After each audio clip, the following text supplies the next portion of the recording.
Non mais là, qu'est-ce que je viens de voir? Les nouvelles règles de la Coupe du Monde viennent de sortir, les amis, et autant vous dire que c'est n'importe quoi. Avant ça, je tiens déjà à vous informer qu'on a ici les 5 nominés pour le titre du joueur du mois au Real Madrid. Sont nominés Rudiger, Tchouaméni, Valverde, Dean Hussein et pour terminer, Vinicius. On sait déjà que Valverde et Vinicius sont les grands favoris. Dites-moi en commentaire selon vous qui le mérite le plus. Personnellement, je donnerais ça à Valverde. Et en parlant du Real Madrid, je sais pas ce qui se passe depuis hier. Après la déclaration de drague de notre cher Rodri envers le Real Madrid hier, et bah ce matin, on a tout simplement appris que le Real Madrid travaille sur la signature de Rodri. Manchester City ne s'opposera pas à un transfert. Et on nous dit même que le Real Madrid pense qu'il a l'expérience et les qualités pour être un cadre de l'équipe. Je comprends mieux maintenant pourquoi il caressait Vinicius dans le sens du poil hier. Rodri était en interview hier et voici ce qu'il a dit par rapport à Vinicius. Il dit: j'ai un grand respect pour Vinicius et pour tout ce qu'il a accompli cette année-là. Et en parlant de cette année-là, il parle de l'année où il a volé le ballon d'or à Vini. Il dit: ils ont essayé de le monter l'un contre l'autre avec Vini, mais ce n'est pas du tout comme ça. Ce sont tous les autres qui décident du vainqueur du ballon d'or, c'est pas moi. Mon ami, on a compris, tu veux venir au Real. Maintenant reste à savoir si le Real Madrid ira vraiment jusqu'au bout. On termine avec les règles de la Coupe du Monde, les amis, qui deviennent de plus en plus ridicules. Commençons par la première qui a été annoncée par la FIFA elle-même. La première est le remplacement rapide.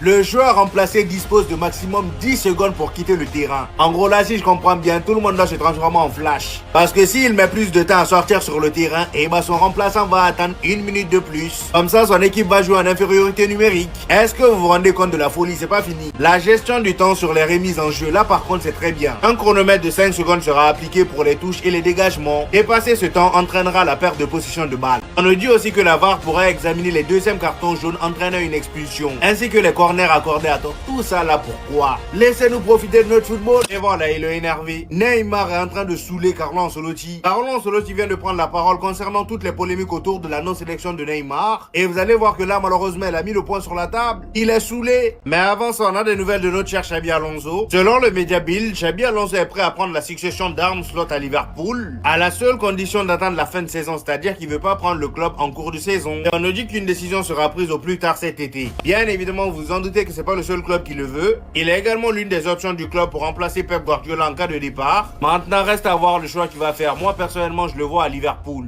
Et d'ailleurs, en parlant de ça, les amis, on vient aussi d'apprendre qu'un joueur du Real Madrid aurait été mis à l'écart en raison de ses sorties nocturnes et des circonstances inhabituelles détectées. Et on nous précise également que ce joueur ne joue pas actuellement et il n'est pas blessé. Selon vous, de qui il s'agit? Les seules options possibles en ce moment, c'est Raúl Asensio, Carreras et Eminem. Les trois. Maintenant, dites-moi en commentaire qui vous vient en tête. Et en ce qui concerne Neymar, Carlo Ancelotti a fait comprendre qu'il n'aimait pas sa stratégie. Et en parlant de stratégie, il parle du fait que Neymar, depuis sa non-sélection, ne fait qu'en parler en boucle. Et à force de tout le temps en parler, les médias aussi créent des polémiques. On nous dit, selon plusieurs informations, Carlo Ancelotti et une partie de son staff pensent que Neymar utilise les réseaux sociaux et les fans pour tenter de forcer sa place avec le Brésil pour la Coupe du Monde. Le sélectionneur surveille de près la situation, mais il n'apprécie pas que le joueur remette régulièrement le sujet sur la table, pendant que les médias alimentent le débat. Pour Ancelotti, la règle est simple. Si Neymar mérite d'aller à la Coupe du Monde, il ira, mais ce sera pour ses performances et non pour sa popularité. Là, pour le coup, je suis totalement d'accord avec lui.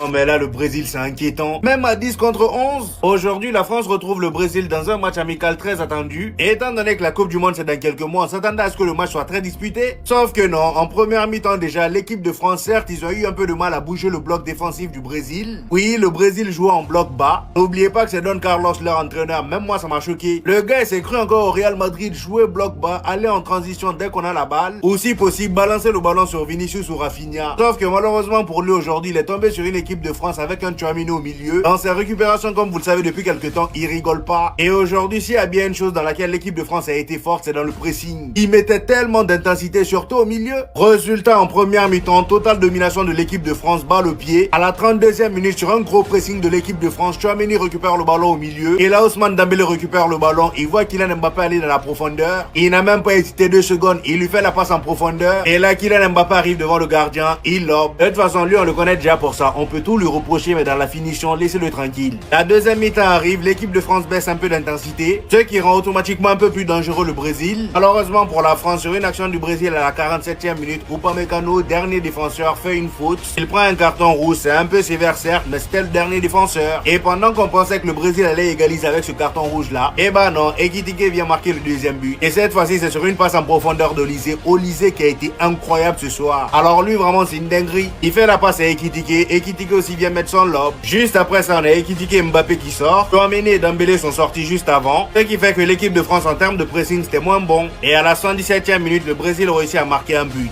Non mais là c'est plus possible. Le Real Madrid vient de se faire humilier. Malheureusement depuis ce matin les choses s'amplifient. Avant ça, je tiens d'abord à vous informer que le fils de Cristiano Ronaldo s'entraîne actuellement avec les U16 du Real Madrid. Et comme il est dit ici, l'idée est qu'il rejoigne l'académie du Real Madrid à l'avenir. Toujours avec le Real Madrid les amis, ce matin on nous a fait part de cette incroyable info. Quand le Real Madrid gagne, Arbeloa apporte le lendemain le petit déjeuner au vestiaire. Et apparemment c'est un rituel qu'il faisait déjà avec la Castilla. C'est juste incroyable les amis, ça c'est une manière de ramener de la cohésion. On a également Giuliano Simeone, le fils de l'entraîneur de l'Atlético de Madrid qui a pris la parole. Un journaliste l'a tout simplement demandé est-ce qu'il se voit au Real Madrid et voici sa réponse. Il dit est-ce que je me vois au Real Madrid? Impossible, il n'y a absolument aucune chance. Effectivement mon ami, il n'y a absolument aucune chance. J'irai pas jusqu'à dire que t'as pas le niveau du Real Madrid étant donné que ton profil est assez intéressant pour le club. Mais franchement au vu de la rivalité entre les deux équipes c'est mort. Parce que moi, personnellement, si ce gars-là vient au Real Madrid, je le mets juste en tant que latéral et le tour est joué. Vu comment il cavale et vu comment il est hargneux, il n'y a personne qui va passer. On termine avec notre cher Kylian Mbappé qui a beaucoup fait parler de lui ces derniers jours. Il a été confirmé hier que le Real Madrid a bien ausculté le mauvais genou.